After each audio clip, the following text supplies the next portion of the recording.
Ya, masalah R15 ya. Ada yang komentar kan kemarin videonya kan. Ini viral banget ya. Oke. Gue jelasin ya. Gue bukannya main sembarangan ganti jok. Ya sebelum gue juga dia udah ke bengkel lain. Pasti paham. Nah, bahkan dia juga pernah buka magnetnya. Udah ada bekasannya. Bahkan gue langsung tembak ownernya, "Bang, ini magnet 10 depan ada buka." Iya, Bang. Ya, pasti paham nih. Oke, pertama banyak yang bilang diagnosa adalah pulser ya, Bang. Oke, pulsernya. Salahnya ya, pertama kali sebelum gue ganti, gue nggak ganti spool dulu, Cok. Kiprok yang gue ganti, paham ya? Kiprok gue ganti, masih mau jalan, cuma kiprok itu panasnya parah, panasnya parah banget gitu loh, langsung mati. Oke, nggak berani dong gue nyalain, masalah kiprok baru nih. Gue kan kalau beli barang kan, gue beli sendiri dulu nih uangnya nih. Kiprok itu harusnya itu pada nggak normal atau nggak stabil, makanya gue ganti. Udah setelah gue ganti kiprok, gue gantilah spool. Oke, kenapa gue nggak mau ganti pulsernya? Pulser kalau udah konslet ya berarti dari si spool gitu loh. Pada intinya ownernya bilang gue mau beres nih motor, gue mau jalan lagi. Kayak dia juga capek gitu loh. Ya, dia juga capek, perbaikin mati. Gue juga ngerasain nih motor ya, 40 km mati, dorongnya capek, Cok. Oke, ini modelnya sport nih. Udah gue setelah kelistrikan gue nemu, ini masih pakai blok gue nih pertama kali nih ya.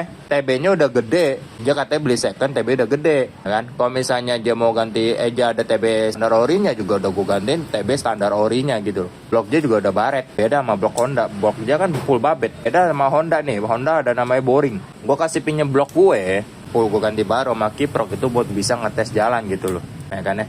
Masalahnya TBJ udah gede, blok standarnya udah PE, makanya kagak bisa namanya, mungkin kagak bisa normal gitu loh, jalan juga mati-mati. Ini sekarang dia ownernya minta dikerjain aja pokoknya dia bilang ya udah Bang, bisa buat bikin jalan aja dulu. Oke, kalau dia bisa mau bikin jalan dulu ya udah cuma ganti spool, kiprok sama blok seher. Oke. Untuk bagian klep mungkin nanti kita skir bentar ya.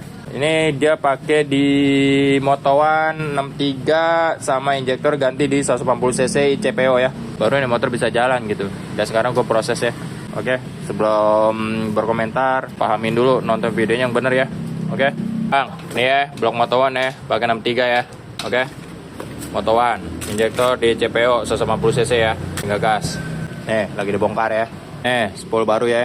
Ori ya, kiprok baru ya, ori ya. Jadi cuma 3 hal itu aja buat motor bisa jalan. Itu yang gue pengen ya. Ini boy ya, baru selesai di skir sama udah diganti seal klep baru ya. Oke. Nih, seal klep bekas dulu ya. Pakai kode part original 54P ya, sesuai kode part motor. Boy, ini ya, R15 udah gue coba nih sampai jaksel nih ya, blok M ya. Oke. Nih, blok M ya. Tuh, blok M. Oke. Ini motor kayaknya lu rem PP limitnya kecil ya, cepet banget limitnya anjir, ya kan ya. Terus kebasahan lagi settingannya nih. Lu terus tau gue baca ECU BRT katanya nggak boleh pakai coil racing sama main variasi lampu, bener kagak ya? Gue juga nggak tahu ya, soalnya kan gue baca kan di ECU BRT-nya kan. Ini kayaknya mesti gue remap deh. Oke, Bang, ini lo kayaknya bekas remap timing kuda Bang ya. Kayak dulu mainnya galak banget ya. Oke.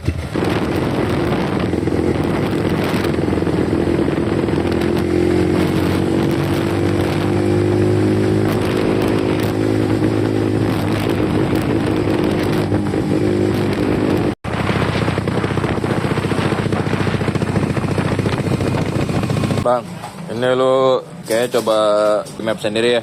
Pokoknya gasnya tuh limit sama ini motor kebasahan Bang. Gue belum ada waktu nih ya buat remapin ya. Oke Bang, udah boleh ambil deh ya. Ini Bang, di sini kan jadi ada tulisannya nih, kabel pakai coil racing sama variasi lampu kan. Terus ini kondisi dulu, ya. Kayak gini nih Bang yang gue bilang, meleduk tuh, ya. Oke. Tuh ini kayak bekas akar gitu sih tuh, lihat kan. Sempat ada yang komen buat di motor ini ya. Oke.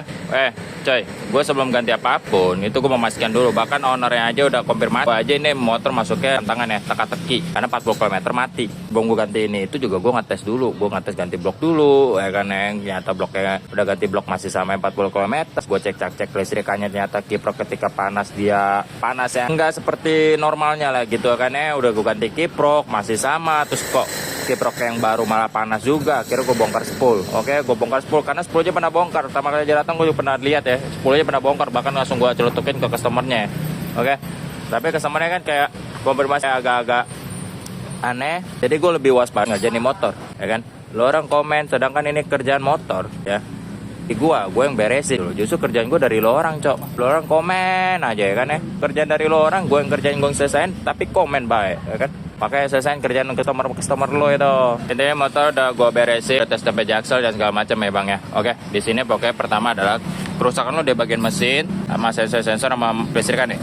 Full kiprok, ya kan? Karena saya udah normal. Nah, terus konsultasi segala macam mesin. Sebelum gue ganti mesin, pakai blok gue dulu kan. Tapi kan gue udah kasih bukti. Oke, akhirnya lu konfirmasi di mesin ya. Karena kan itu blok gue, ya kan? Blok box standar kan nggak bisa. Ganti mesin, bangnya pakai Moto1 63, sensor. Sensornya itu di injektor gue pakai yang CPO 180 cc. Kebasan bang, akhirnya gue pakai lah yang standar, tapi aftermarket. Injektor lo udah gue sering tes banget bang. Itu injektor lo nggak nyemprot sama sekali atau nggak berbet gitu loh. Sama sensor TPS lo bang, sensor TPS lo juga bikin berbet. Akhirnya gue ganti di pakai Moto1 ya bang ya. Oke. Dan ini sekarang motor udah bisa jalan dan segala macam. Airnya sekarang cuma remap bang, ya.